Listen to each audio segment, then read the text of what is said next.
Good morning. രാവിലെ ഈ വോഡ്കയുമായിട്ട് എന്താ പരിപാടി എന്ന് എല്ലാവരും വിചാരിച്ചാണ് അല്ലേ? രാവിലെ നമ്മുടെ ജിമ്നിക്ക് ഒരു 2 പെഗ് കൊടുക്കാനുള്ള പരിപാടിയാണ്. ഇത് വോഡ്ക.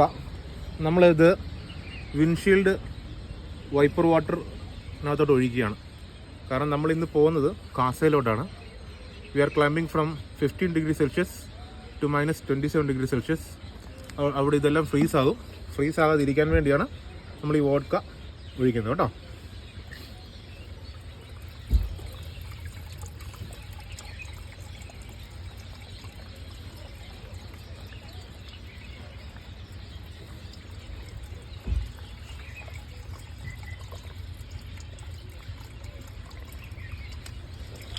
വണ്ടി ഫിറ്റായിട്ടുണ്ട്. Okay, cheers.